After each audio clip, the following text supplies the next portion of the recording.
ప్రభుత్వ భూమి అంటూ ఆర్మీ జవాన్ ఇంటిని కూల్చివేసిన జీడబ్ల్యూఎంసీ అధికారులు గుండెలు బాదుకుంటున్న ఆర్మీ జవాన్ హనుమకొండ మండలం భీమారం గ్రామ శివారులోని 6 సంవత్సరాల కిందట పైసా కూడబెట్టుకుని భూమిని కొనుగోలు చేసి అందులో చిన్న ఇంటిని నిర్మించుకున్నారు.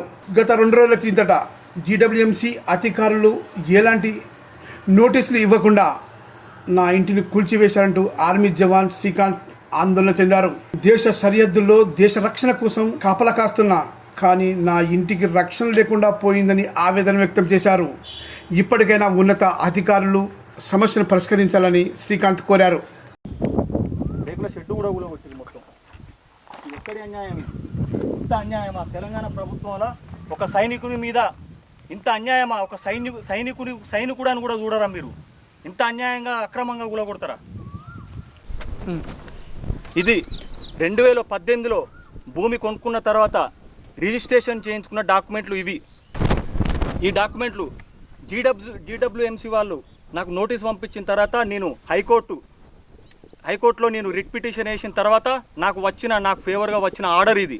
కోర్టు నుంచి ఆర్డర్ వచ్చిన తర్వాత ఆ ఆర్డర్ను రిప్రజెంటేషన్ రూపంలో జీడబ్ల్యూఎంసీ కమిషనర్ గారి వాళ్ళ ఆఫీస్లో ఇచ్చాను. ఇక్కడ వాళ్ళు రిసీవింగ్ కూడా చేసి ఇచ్చారు.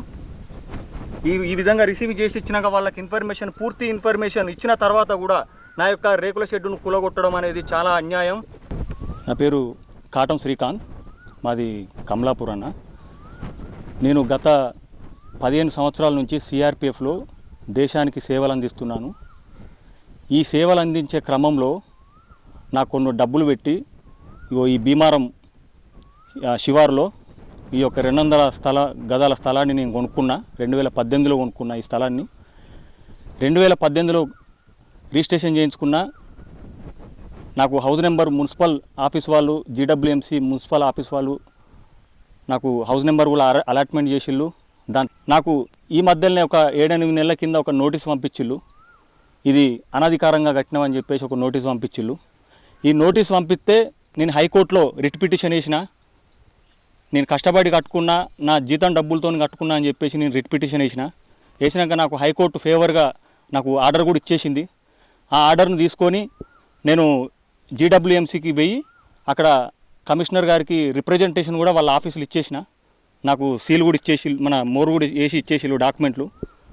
దాని తర్వాత కూడా మధ్యలో ఫోన్ చేసి అడిగిర్రు, మీరు ఇంకా హౌస్ ట్యాక్స్ కట్టలేదు, కట్టండి అని చెప్పేసి అడిగితే నేను డ్యూటీలు ఉన్నా, నేను వచ్చిన తర్వాత కడతా అని కూడా చెప్పినాక కూడా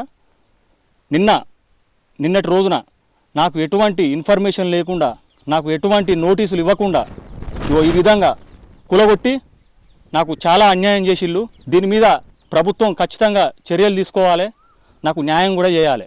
2018లో రిజిస్ట్రేషన్ చేయించుకున్నా. మరి రిజిస్ట్రేషన్ చేయించుకున్నప్పుడు ఇది ప్రభుత్వ భూమి అని చెప్పేసి ఇక్కడ అనధికారంగా మీరు రిజిస్ట్రేషన్ చేసుకున్నారని చెప్పేసి అప్పుడు అధికారులందరూ ఏం చేసిళ్ళు? అప్పుడే నన్ను నిలదీసి అడిగితే నేను రేకుల షెడ్డుకు హౌస్ నెంబర్ అప్లై చేసుకోకపోతుంది కదా. ఒకవేళ అప్లై చేసుకున్నా కూడా ఇది ఒకవేళ ఇల్లీగల్ కన్స్ట్రక్షన్ అయ్యేది ఉంటే నాకు హౌస్ నెంబర్ ఎట్లా అలాట్మెంట్ చేసిళ్ళు?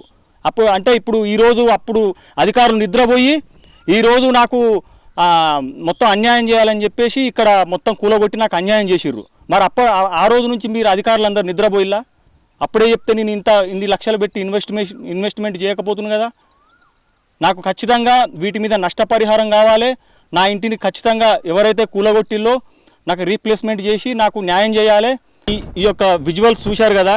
ఇప్పటికైనా ఉన్నత అధికారులు, ప్రజాప్రతినిధులు, రాజకీయ నాయకులు కానీ ఎవరైనా కానీ ఒక దేశ సైనికునికి జరిగిన అన్యాయాన్ని దృష్టిలో ఉంచుకొని ఇప్పటికైనా నాకు న్యాయం చేయాలని చెప్పేసి అందరినీ కోరుకుంటున్నాను. జై హింద్.